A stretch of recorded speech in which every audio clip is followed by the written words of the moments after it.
Good afternoon, I'm Karen Cabahog and I will discuss the factors that affect the infants and toddler development. The factors that affect the infants and toddler development are nature and nurture. Human development is the result of an interactions of nature and nurture with culture affecting parenting practices.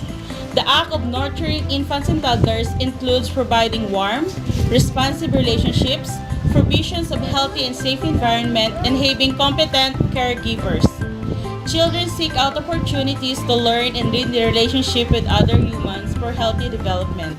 The infant is born with basic genetic wiring that allows him to survive, but his environment provides associations that allows the interconnected elements of learning to take place. Given surroundings that are positive, extensive, and rich with meanings, the infant world is one filled with possibility.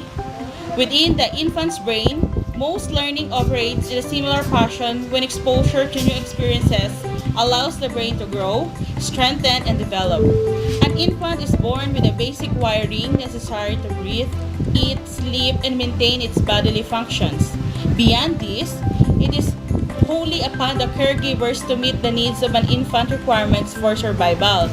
Adequate nutrition, warm sleep, cleanliness, and loving hand send the infant or toddler a clear message that the body soon learns to respond to.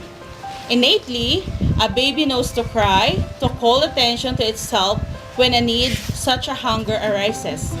How caregiver interpret and respond to those beginnings of communications affects the growth and development of the infant. Continuity of care is also of importance to the infant's toddler's development. A loving caregiver who can build a relationship of trust with infants hastens the children's development. Children who are denied the benefits of loving, trusting, learn that their loving hands send the infant or toddler a clear message that the body soon learns to respond to. Innately, a baby knows to cry, to call attention to itself when a need such a hunger arises. How caregiver interpret and respond to those beginnings of communications affect the growth and development of the infant. Continuity of care is also of importance to the infant's or toddler's development. A loving caregiver who can build a relationship of trust with infants hastens the child development. Children who are denied the benefits of loving, trusting, learn that their cries often go unanswered and their needs unmet. These children, unless particularly resilient, tend to have difficulty forming healthy relationships and show slower cognitive gains. So, there are many resources for reference on developmental milestones such as the infant or toddler learning guidelines, which describes expectations about what children should know and do across different domains of learning. Curious about human growth and development can also be of great help. There are also various online materials and web addresses that we can access that gives valuable information like www.healthchildcare.org and www.0to3.org.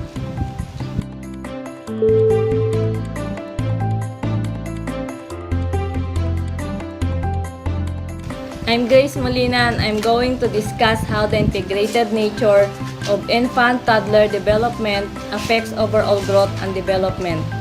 The development that occurs from infancy to toddlerhood can be considered as a foundation for development in later years. Developmental domains include physical, motor, cognitive, communication, language, social, and emotional aspects.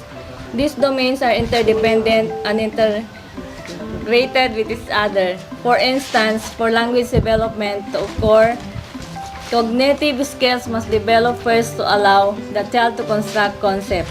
Coordination of oral motor response and social interactions are also needed for language development. Same is true with cognitive development, wherein aside from neurobiological development and coordination of sensory experience, the child must be able to explore the environment through physical and motor action, such as rolling, crawling, and grasping things. Indeed, no one domain is more important than the other. The overlap as development in one domain is enforced and enhanced by development in another area.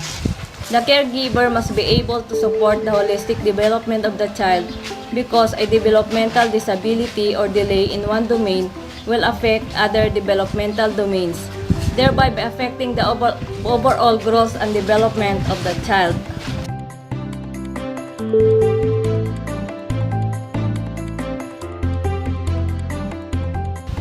I am Rochella Namigable and I am here to discuss the professional development system support for infant and toddler caregivers and how that they can be accessed. It is the primary responsibility of infant and toddler caregivers to facilitate and nurture the growth, development, and learning of infant and toddlers in and out of home care settings. They really play a vital role in ensuring that the optimum growth and development of infant and toddlers will be achieved. With this, caregivers must develop competence so as to effectively perform their primary responsibility. Competence can be developed through professional development. This will help them to gain more knowledge and skills and be better prepared in supporting the growth and development of very young children. Basically, professional development aims to improve the quality of infant and toddler care.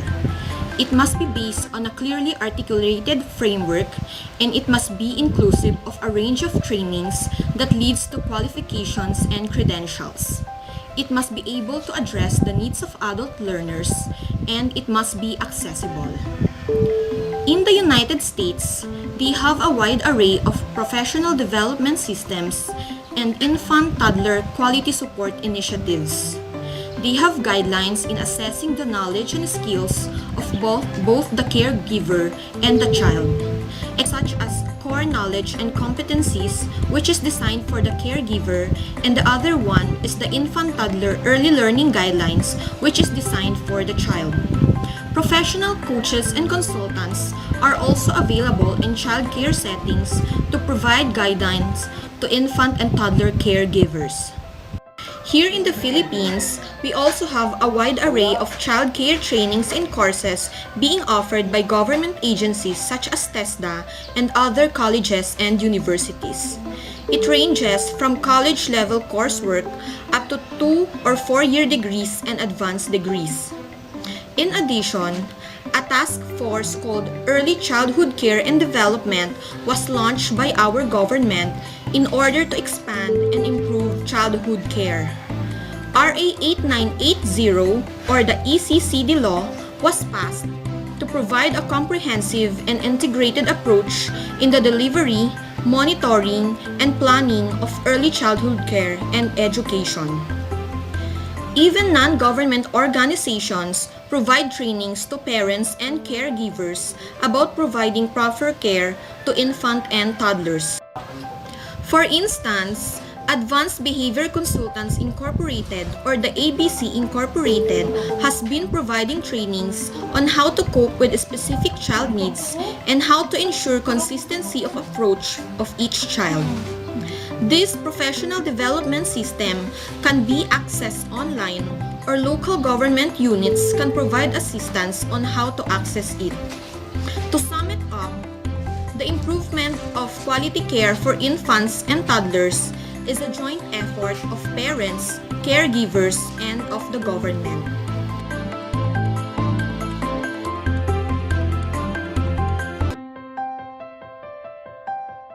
I am Maureen Joy Maga and I am going to discuss the difference between observation, screening, and ongoing assessment.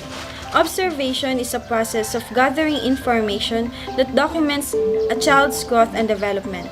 Screening is a brief assessment intended to identify children who are at risk for developmental problems or to determine if a child should be referred for diagnostic assessment or evaluation. Ongoing assessment is the process of documenting children's growth and learning through observation for the purpose of planning appropriate activities that support the growth and development of an infant or toddler.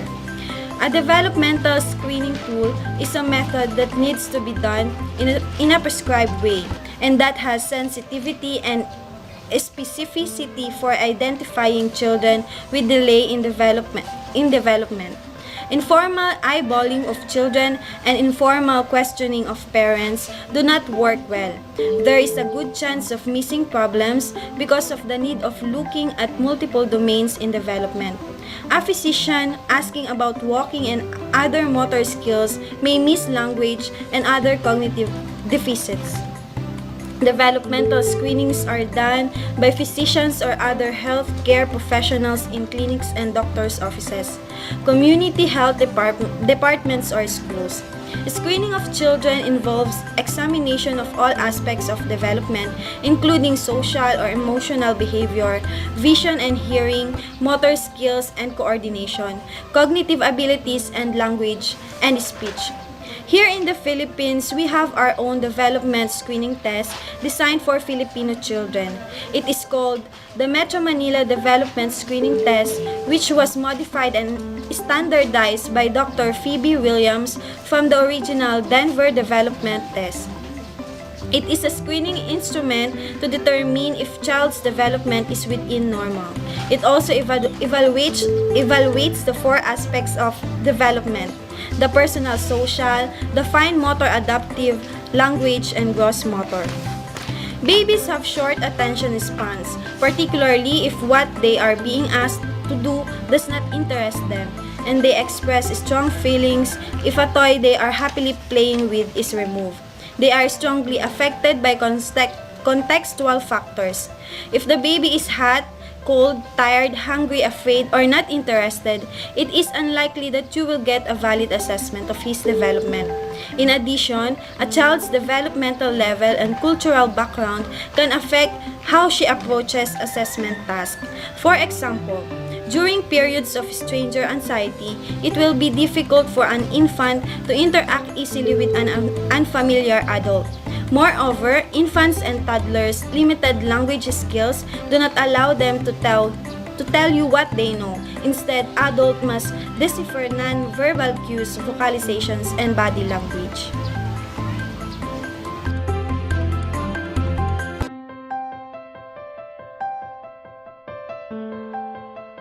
Good day, I'm Rashid Bakatangkal. As a continuation of the report about observation, screening, and ongoing assessment, I will discuss the key components of each process. Observation is the main component of both screening and ongoing assessment. Observation must be objective and factual in order to become meaningful to the student. Following factual observation should be included. First, the description of actions. Action like resting, walking, and sitting are examples of actions that trained caregiver can give accurate interpretation. Usually, motor development occurs when other people interact with them and encourage them to move or manipulate objects. Next is quotation of language. By babbling or talking, the caregiver can determine or interpret what the children want. The language of child is developed through listening and interacting with adults. Another observation is the description of gestures. Gesture is another way of their communication. A good example of this is when they are crying. It will show us that they are centered on movement. This is the description of facial expression. By seeing their expression, you can determine their feelings. By showing their sweet smile, probably they are happy. And if they are frowning, you might present or not feeling well. The last one is description of creation. Not only adult has an ability to imagine and create things.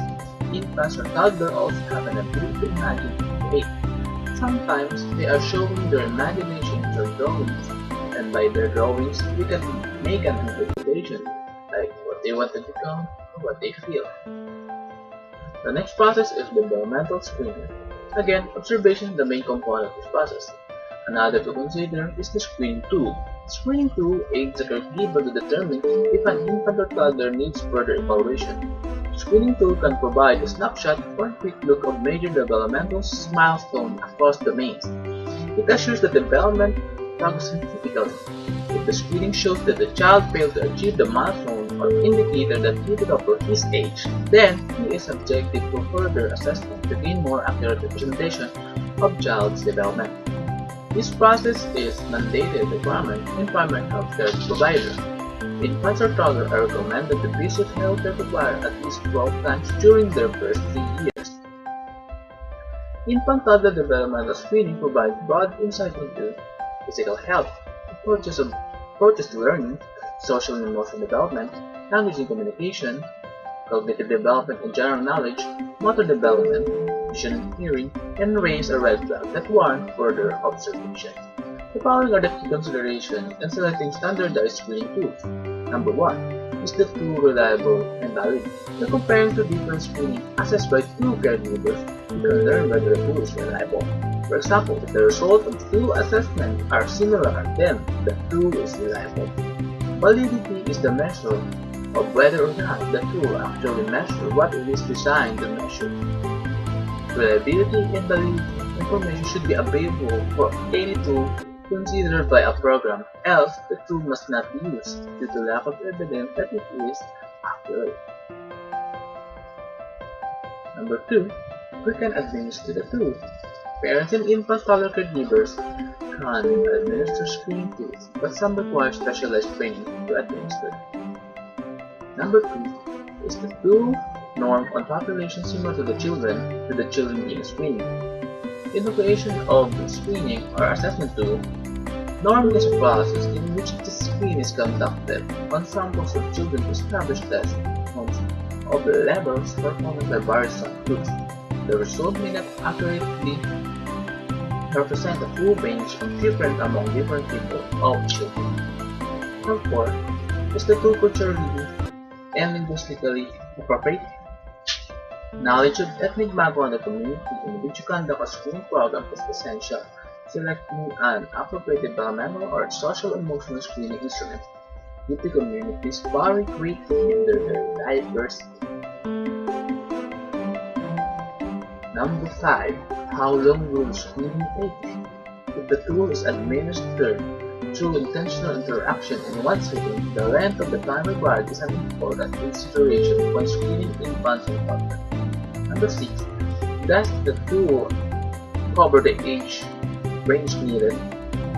It is critical that tools cover the ages of the children's age. 7. How are parents involved in the administration of the tool? Some tools are designed to be completed by parents, some by staff with parent input, especially in the child care setting. It is important that caregivers work closely with parents to screen the development of infants and toddlers. Therefore, tools that include a significant role for parents are crucial to be an effective process. The last one is, how difficult is the tool to administer score? Programs will want to review the complexity of tool administration and score before making a decision about which tool to use. A tool that is overly difficult will represent a challenge to program and staff. The last process is the assessment. The main concept of this is observation as well as the previous process. Concept of assessment are process and ongoing. These terms indicate that assessment is not a one-time event but rather a system designed to gather information during the years from the birth to teen. The purpose of this is to assure that any irregularity in development does not go unnoticed. This system is designed for each child's unique developmental profile. Like what I said a while ago, observation is also the main component of the infant-toddler ongoing assessment. Moreover, formulating, question gathering information, sharing observation, documentation, review of data or record, family involvement, and culturally and linguistically relevant are also components of ongoing assessment. By the aid of this process and its component, the caregiver can identify the child's current abilities in order to plan individualized curriculum activities that will appropriately support the child's development. Caregivers can make a note or record of any developmental concern or delays in development progress. They can also make a plan for individual activities and to inform curricula. It also produces a profile of child outcome data to inform program quality.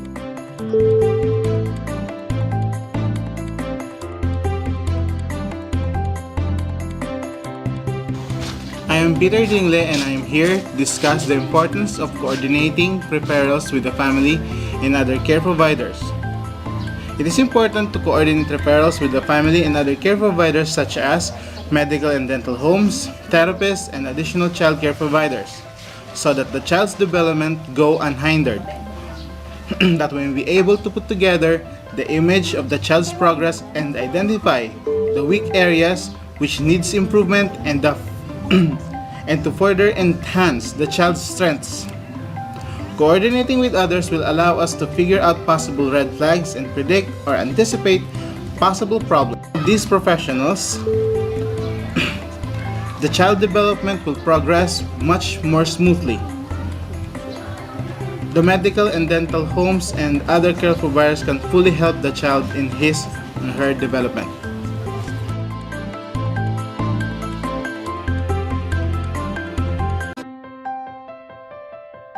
Good afternoon, I'm Corinne Santos. I'm here to discuss the key aspect of the state's Part C early intervention system for infants and toddlers with disabilities. A red flag is an instance wherein some aspect of child's development are at risk of being atypical or is falling outside the range. When a delay in development is suspected, Part C early intervention becomes an effective referral point. Part C of the Individuals with Disabilities Education Act is the federal law supporting early intervention system for infants and toddlers with disabilities in states that voluntarily participate. One of the key aspects of Part C early intervention system is knowing when to refer a child to Part C.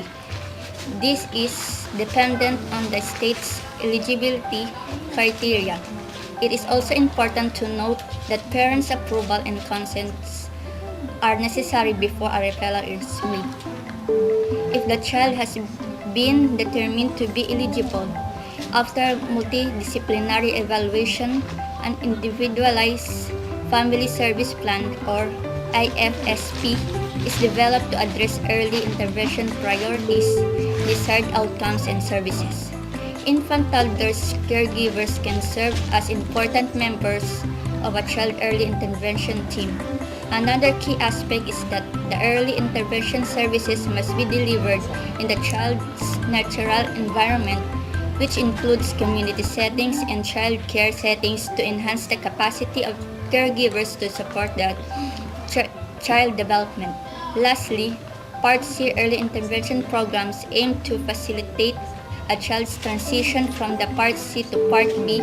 Early childhood special education services were appropriate or other services that will continue to support the child development when he ages out of early intervention.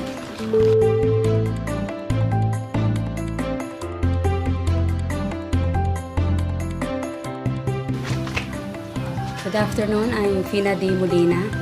I'm going to discuss the importance of involving families in the process of observation, screening, and assessment. Parents' awareness and knowledge of caregiving approaches and satisfying such needs can be achieved through a parent or family education component in school curricula. Parent-caregiver work together to establish where the child is. It is essential that every effort be made to ensure that ongoing and effective communication and partnership be established and maintained between caregivers and infants and toddlers and their families. Families provide a perspective in their child that is not readily accessible to provider, and through which providers can gain a deeper understanding of the child's strengths and challenges. When families are equal partners in the observation, screening, and assessment process, it ensures that the strengths and needs are identified and appropriate supports are in place to individualize learning opportunities. A key aspect of supporting and promoting child development is an effective positive relationship between the family and the caregiver. Parent participation is integral to effective screening and assessment of infants and toddlers. When parents are involved in screening and assessment, they become equal partners in the process. If a concern emerges about a child's development, this partnership paves the way for a discussion and decisions about the possible needs for a referral. That's all.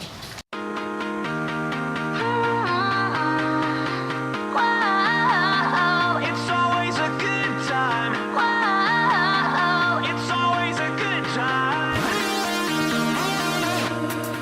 And we are the Memorata On the right side of the bed. What's up with this Prince song inside my head? Hands up.